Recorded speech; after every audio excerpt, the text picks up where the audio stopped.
vais tenter, par cette vidéo, de vous narrer rapidement l'histoire d'Andaria, résumer les différents personnages et également vous donner quelques précisions quant à l'avenir de la chaîne et aux futures vidéos qui pourraient être amenées à sortir.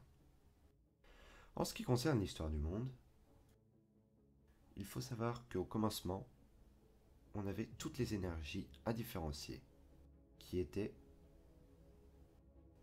mêlées. Toutes étaient ensemble.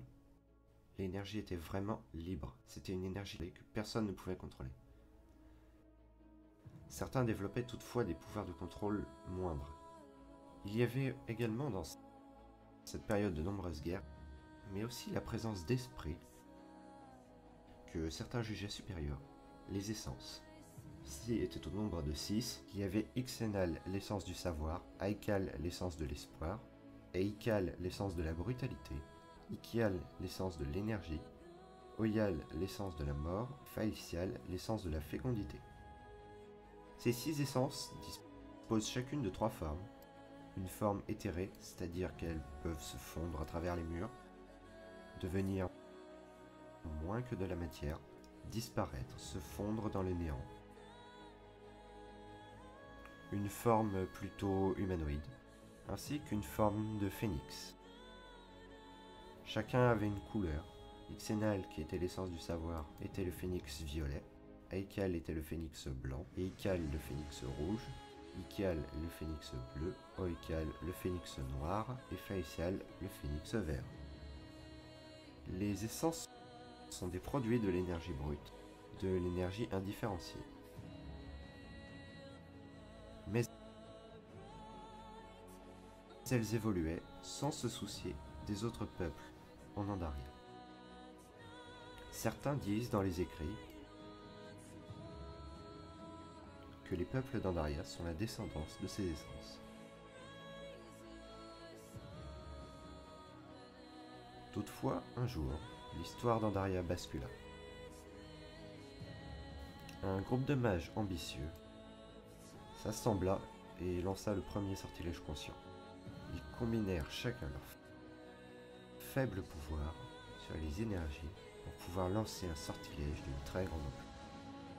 Ils divisèrent toutes les énergies et les astreinrent à des éléments simples. Ils séparèrent les énergies en eau, terre, feu, air, obscurité, lumière, feu, foudre, pestilence et beaucoup d'autres. Mais ceci eut pour conséquence le déclin et la disparition des essences. Elles se réfugièrent dans les zones les plus reculées d'Andaria, et on sent encore l'influence de leur pouvoir passé en ces lieux. Cette action permit aux mages d'Andaria de contrôler un élément en particulier, sans grand danger, mais obligatoirement un seul.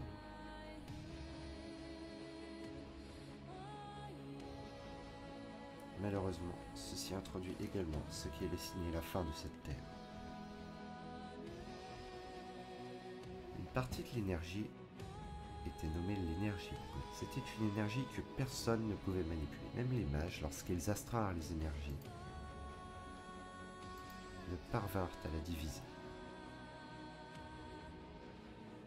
Elle a donc refusé le contrôle imposé par les mages et créé épisodiquement des brèches entre un plan d'énergie brute et le plan réel.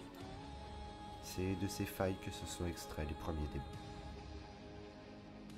Ceux-ci ne sont en réalité que des pures projections d'énergie brute. Ces créatures de destruction attaquaient tous ceux qui tentaient de contrôler la magie, et plus généralement se repaissaient des carnages.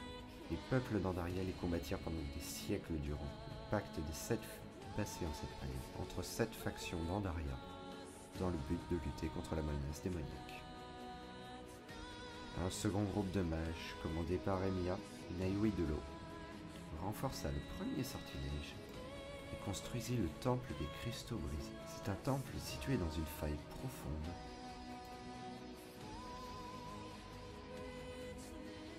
où ils créèrent un puits d'énergie brute.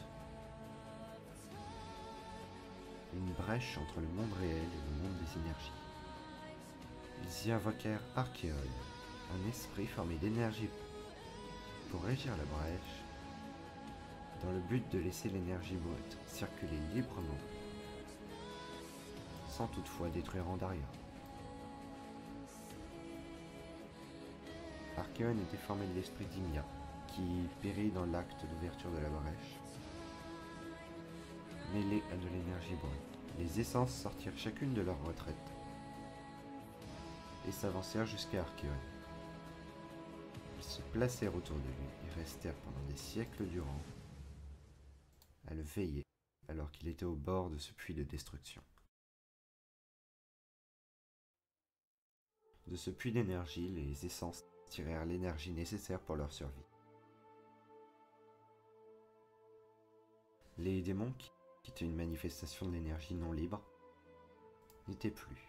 Une brèche avait été ouverte entre les plans. Aussi, ceux-ci n'avaient plus de raison de se manifester en Andaria.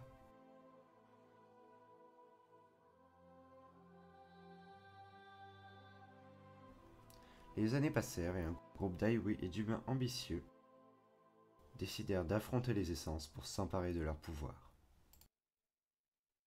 Ils furent défaits, mais les essences furieuses entrèrent en guerre contre les autres peuples d'Andaria. Seul Aikal, l'essence de l'espoir, refusa de se joindre au combat. Les 5 restantes combattirent les peuples d'Andaria, mais Xenal parvint à convaincre ses frères, à l'exception d'Eikal, que les 5 essences restantes combattirent et entravèrent. Pour que les peuples d'Andaria cessent de chercher querelle aux essences et ne se combattent pas entre eux, les 4 essences restantes retournèrent au puits d'énergie et jetèrent un des plus puissants sortilèges existants. Ils lancèrent un sortilège d'oubli général sur toute Andaria. Ils oublièrent tout des anciennes alliances.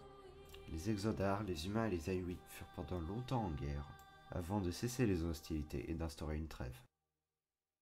La civilisation du chaos tomba dans l'oubli, tandis que les peuples de l'Est restèrent alliés entre eux. À l'Est, la paix fut troublée par les Amias, des créatures chaotiques apparues pendant cette période.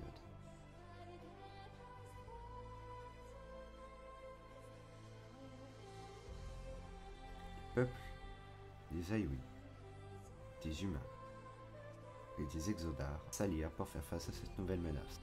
La guilde des traqueurs fut créée et leur base fut construite à Dorholm, un point central pour pouvoir veiller sur la faille des Amias. Ceux-ci veillaient sur la faille et firent plusieurs incursions à l'intérieur de cette faille pour tuer les Amias. Toutefois, ceux-ci découvrirent au passage l'existence du temple des cristaux brisés. Ils décidèrent donc de récupérer les cristaux qui se trouvaient là et les amenèrent jusqu'à leurs royaumes respectifs. Découvrant que ceux-ci repoussaient les Amias, ils décidèrent d'en placer tout le long des frontières afin de protéger la région. Faisant cela, ils déstabilisèrent le puits d'énergie. Et l'énergie se trouva à nouveau contenue à l'extérieur d'Andaria. Celle-ci voulut à nouveau y rentrer et forma des brèches qui permirent aux démons de s'insinuer à nouveau en Andaria.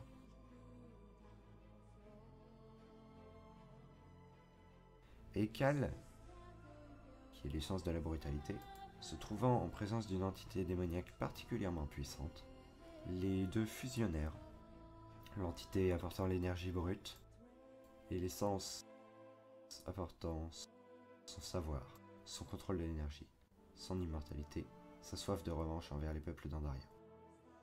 Le Kalaktak, aussi nommé cauchemar réveillé par les Aiwi, prit forme en ce jour funeste.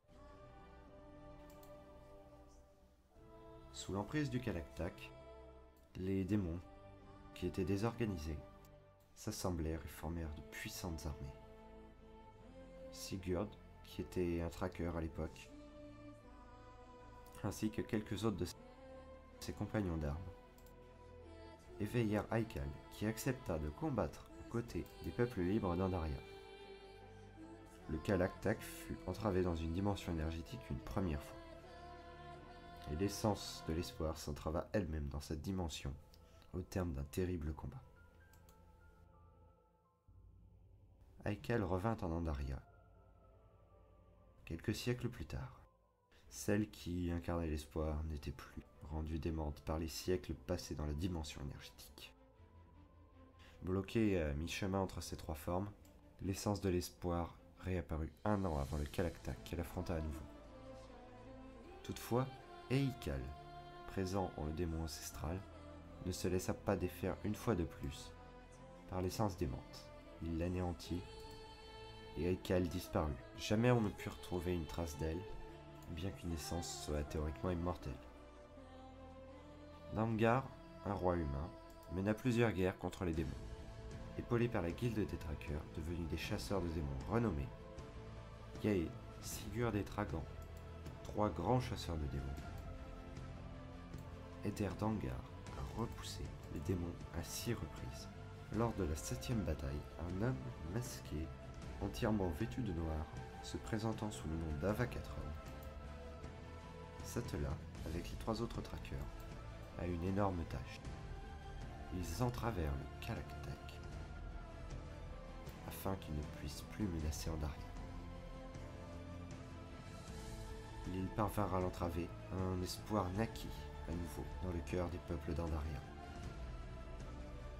La seconde guerre contre les démons arriva et Yae fut la première à tomber. Suivirent Tragan et enfin Sigurd dans une tentative désespérée pour renvoyer le cauchemar d'où il venait. Suite à une tentative désespérée pour renvoyer le cauchemar éveillé dans une dimension parallèle, Avakatron s'enfuit, Kitera tomba, et les royaumes humains furent détruits.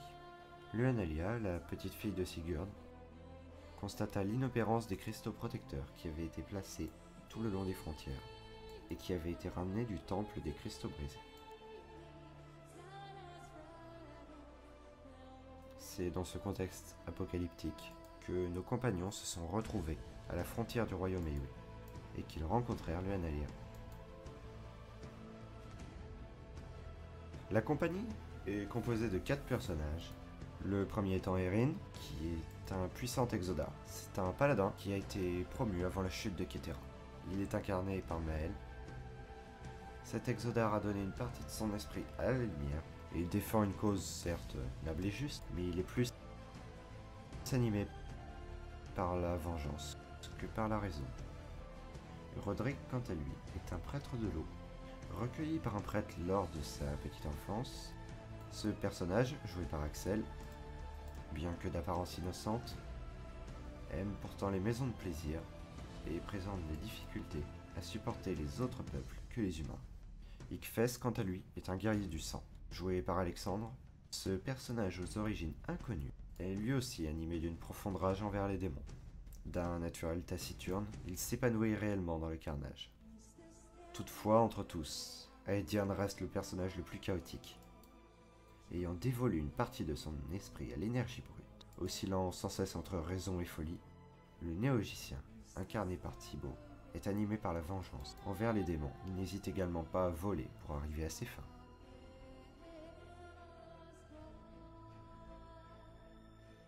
C'est la fin de cette présentation de l'univers et aussi des personnages